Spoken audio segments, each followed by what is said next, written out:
আসসালামু আলাইকুম guys, welcome to my another blog. এই মুহূর্তে অবস্থান করছি একটি গুড় তৈরি কারখানায়।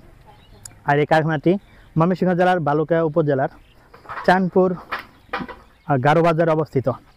বর্তমানে এখানে আখ থেকে সরাসরি গুড় তৈরি করা হচ্ছে।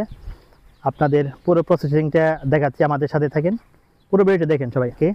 এই দেখতে পাচ্ছেন মেশিন, এই মেশিনের মাধ্যমে কিন্তু এই যে রসগুলা বের করা হচ্ছে। অনেক লং প্রসেসিং এই কাজটা। সেই মেশিনের মাধ্যমে আখ থেকে রস, আবার সেই রসগুলো জাল করা অনেক সময়ের ব্যাপার।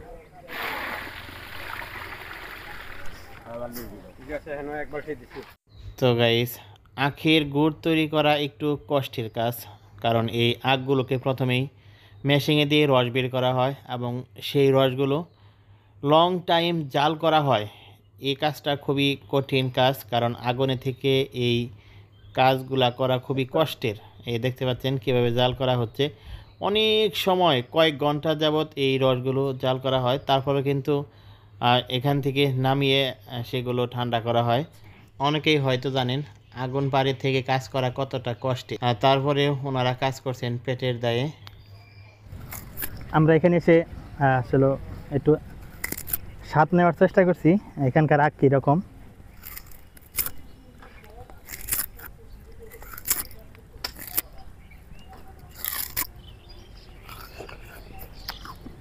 অনেক মিষ্টি।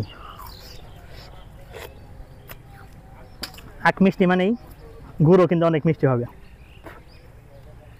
যদি কেউ এখানকার গুড় নিতে চান তাহলে চলে আসতে হবে ময়মনসিংহ জেলার বালুকা উপজেলার চাঁদপুর গারো বাজারে। এখানে পুরা রমজান মাস কিন্তু এখানে এই গুড় উৎপাদন হবে আখ থেকে। তো চলে আসতে পারেন সবাই। আপনাদের দেশে বাড়ি কোথায়? এখানে এই যে আখ, এগুলো কি আপনারা কিনে নিছেন মানুষের ক্ষেত থেকে? কিভাবে কিনছেন? কত টাকা, কিভাবে, শতাংশ কত?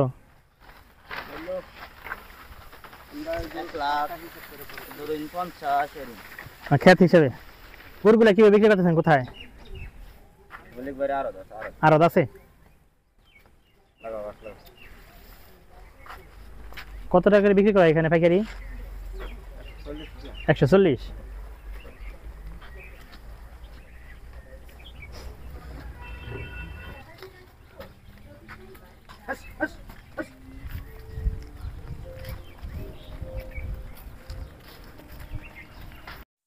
তো গাইস, চুলায় জাল করা শেষ, এখন নামানো হচ্ছে। এগুলো এখন নামিয়ে অনেকক্ষণ নাড়াচাড়া করতে হবে ঠান্ডা করার জন্য।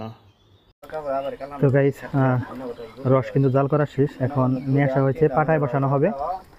একটু হালকা নাড়া দেওয়া হচ্ছে যাতে এগুলো জোড়ানোর জন্য কিন্তু নাড়াচাড়া করা হচ্ছে। কিছুক্ষণ পরেই এটি পাটে ডালা হবে। সোডা সোডা না দিলে জমে না? ও আচ্ছা।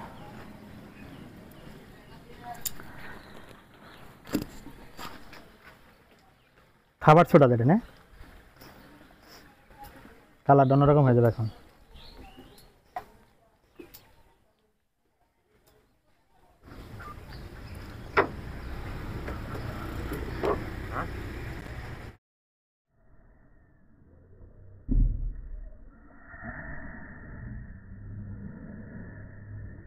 তো গাইস, সকল প্রসেসিং শেষ, এখন দেখতে পাচ্ছেন পাঠা বানানো হচ্ছে গুড়ের। আর এই যে মিঠাই কিন্তু অনেক শক্ত হয়ে গেছে, একদম একদম অনেকটাই শক্ত, যেহেতু এগুলো দূরে গেছে, ঠান্ডা হয়ে গেছে। এখন পুরোটাই প্রসেসিং হচ্ছে, শুধু পাটায় ওঠানো হবে। আর এই যে এটা হচ্ছে গুড়, যেটা একদম চিনির মতো দেখছেন, একদম সাদা হয়ে গেছে। এই খেতে কিন্তু অনেক সুস্বাদু, ওয়াও, অসাধারণ। যারা এই অরিজিনাল গুড় নিতে চান, আখের গুড়, তারা চলে আসবেন ময়মনসিংহ জেলা বালুকা উপজেলার চাঁদপুর গারো বাজারে। এখানে প্রতিদিন এই আখ থেকে গুড় তৈরি করা হচ্ছে। তো ভালো থাকবেন সবাই, আল্লাহ হাফিজ। তো গাইস, আপনাদের দেখানোর চেষ্টা করলাম আখ থেকে কিভাবে গুড় তৈরি করা হয়। যারা এতক্ষণ ভিডিওটি দেখলেন সকলকে অসংখ্য ধন্যবাদ জানাচ্ছি। যারা ইউটিউব চ্যানেল থেকে দেখছেন অবশ্যই চ্যানেলটি সাবস্ক্রাইব করে রাখবেন এবং পেজ থেকে যারা দেখছেন অবশ্যই পেজটিকে ফলো করে রাখবেন। বিদায় নিচ্ছি, আল্লাহ হাফিজ, আসসালামু আলাইকুম।